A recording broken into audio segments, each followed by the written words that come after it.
to Call 6 investigation into the food stamp program is raising some questions about whether your tax dollars are being spent the best way. Our Kara Kenny found dozens of Hoosiers receiving food assistance that don't appear to actually need it. I understand the stigmas and the stereotypes behind, people on assistance. For Kirsten Gray, using SNAP, formerly known as food stamps, is a necessity. I lost my job back in April of 14. Kirsten gets $194 a month on her Hoosier Works card to spend on groceries. She tries to make it stretch as far as possible.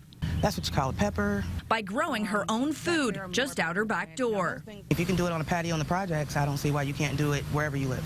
Feeding Indiana's Hungry, Emily Bryant says most SNAP recipients use their benefits immediately, and it often doesn't even cover the month.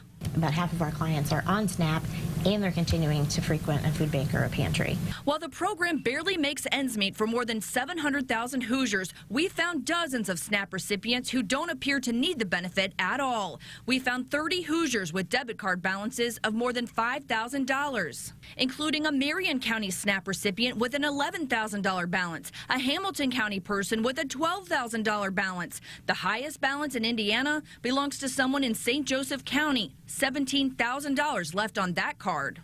It seems like an anomaly to me. The vast majority of those are spending their benefits as fast as they get them. So if someone qualifies for SNAP, they're financially eligible. If they're financially eligible, it doesn't necessarily mean that they're food insecure, which means they don't know where their next meal is coming from. The Indiana Family and Social Services Administration administers the SNAP program. The agency declined to be interviewed on camera, but points out the high balances make up a tiny percentage of cases. FSSA tells me they routinely review balances of $2,000 or higher, but the state maintains a high balance does not necessarily indicate fraud. If a SNAP recipient does not make a purchase within a year, their benefits are expunged.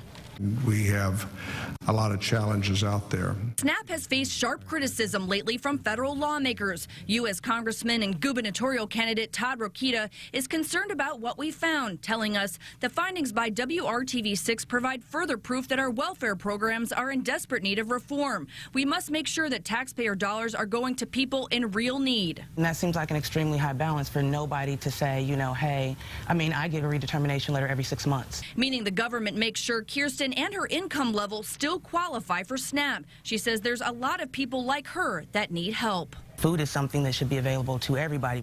Kara Kenny, RTV 6. Now, cash can accumulate on cards by only spending a fraction of the assistance each year. We checked, and federal rules do allow households to carry unused benefits from one month to the next.